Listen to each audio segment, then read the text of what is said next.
where would you be now as a family if Prior School didn't exist? I think I would probably be dead, honestly. I don't think I could have carried on like that.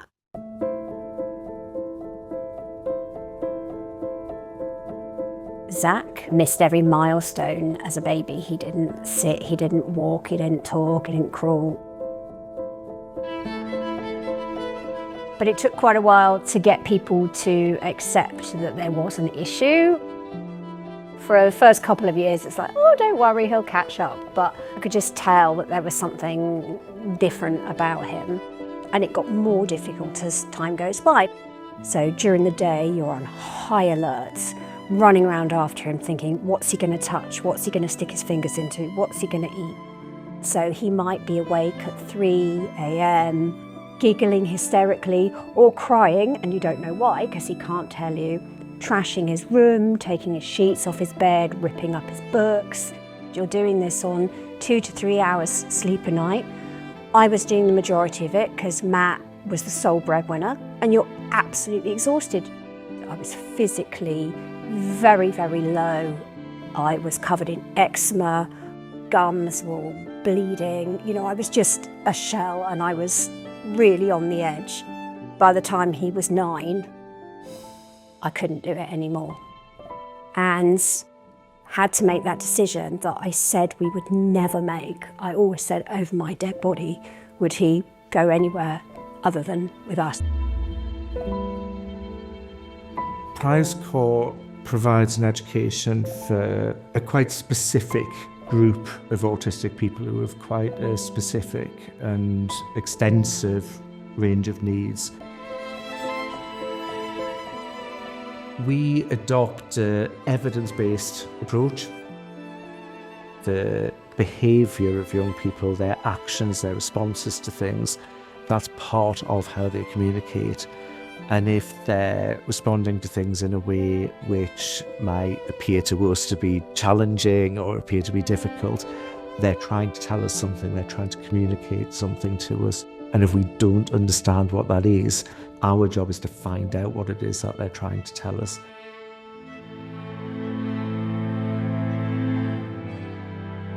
There's this otherworldliness almost about him, which brings with it obviously so many complexities for us as his parents. But you can't help but view the world differently if you spend time with Zach.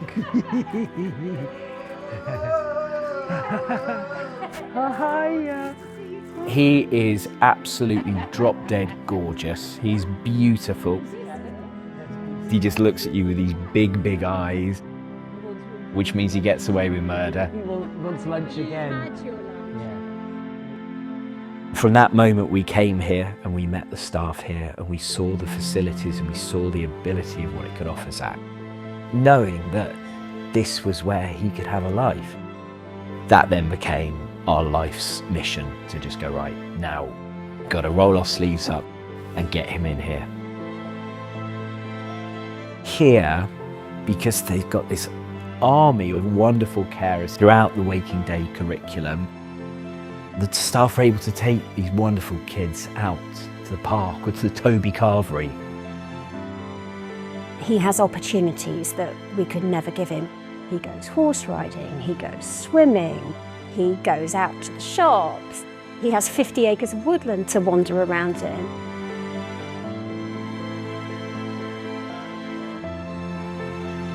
One of the really amazing things about working here is you get to work with young people who they're different in the way they see the world and the way they react to the world and the way they communicate to most people. But once you are working with that person and they're in a place where they can be happy, where they can be comfortable, where they feel safe, where they feel valued, then they start becoming themselves and you suddenly get people blossoming then.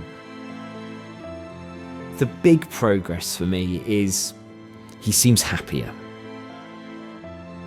Again, he can't tell us, but he seems contented for a majority of the time because he's getting his sensory needs met. So he's definitely less violent physically, less violent to himself, less prone to scratch, to bite, to lash out, because his sensory needs are being met.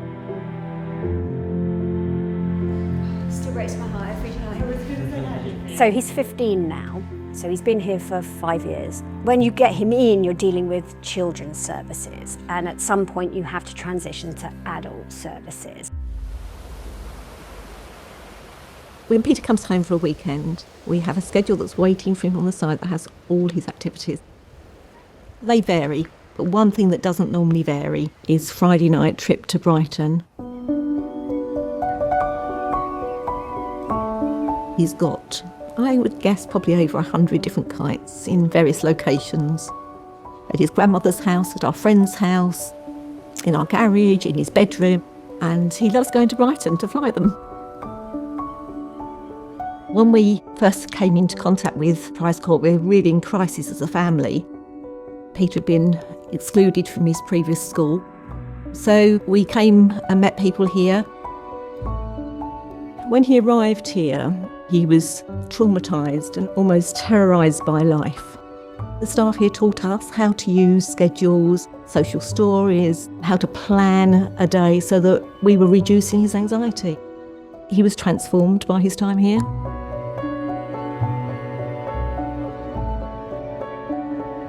When he was here as well, we did quite a lot of work outside nearby with stately homes and places where they tended the garden.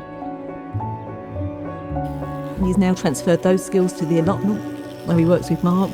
Very good, Peter. My name's Mark. And one for Jenny. I'm Jenny's father. One for Danny.